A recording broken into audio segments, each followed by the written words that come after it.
Hypersmooth, GoPro's incredible AI stabilization method. The GoPro HERO10 Black just came out a couple of months ago and it introduced Hypersmooth 4.0. But how does it compare to the GoPro HERO7 Black, the GoPro that introduced Hypersmooth to begin with? During this video, I'm going to be comparing these two GoPros against each other. All of the testing in this video was done in 4K at 60 frames per second, automatic shutter speed, max ISO of 1600, and in the flat color profile. None of those specs really make a difference as to how Hypersmooth performs, if any at all, but I figured I might as well mention it anyway because I'm sure someone's gonna ask me in the comments what settings I used. Now before we get started here, I want to give a big shout out to my friend Foxton for actually letting me borrow this GoPro HERO7 Black. I never had one of these. My first GoPro was the HERO4 Black, and from that I upgraded directly to the HERO8 Black, skipping the 5, 6, and of course the 7. So with that said guys, let's see how the original Hypersmooth compares to Hypersmooth 4.0. Here's the setup guys, we got both of these GoPros in 4K at 60 frames a second, the HERO10 being in the high bitrate setting, where the HERO7 of course doesn't have that because that didn't start until the 8. But we're gonna go ahead and do pretty much the same thing I did for the HERO4 versus HERO8 comparison. These are both on the hood of my Toyota 4Runner, and we're gonna drive around, hit some bumps,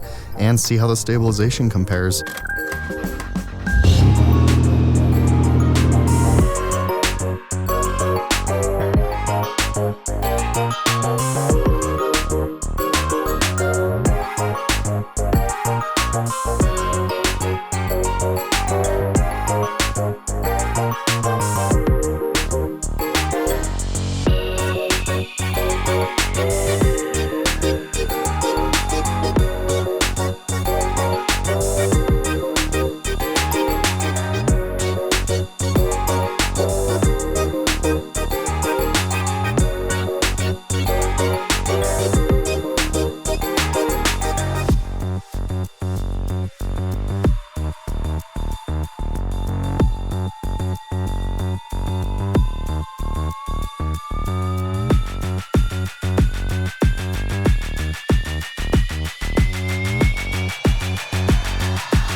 For the last part of the test here, we're bringing back that tire shot that I did back during the HERO4 versus HERO8 comparison deal. So on the driver's side of the 4Runner, we have the HERO10 mounted on a suction mount with a little expansion arm and then a little angle changer type deal so it looks right at the tire. So you'll be able to see the tire moving with the suspension to get an idea of how significant the bumps that I'm hitting actually are. And then over on the other side, we have the HERO7 with pretty much the same setup, just a little bit of a different mounting situation because I lost all of my other expansion arms that came with the suction mounts except the one that's on the 10. But either way, it's still getting a shot of the tire. So let's go ahead and take a drive.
So there you go, guys. The outcome of this test was probably pretty obvious that Hypersmooth 4.0 is of course better than the original Hypersmooth, but honestly it's not better by as much as I had expected it to be. The original Hypersmooth in the GoPro HERO7 Black is still pretty impressive considering this camera is 4 years old at this point, if I remember correctly. Before I end this video, I want to mention something that I said in the unboxing of this GoPro HERO10 Black.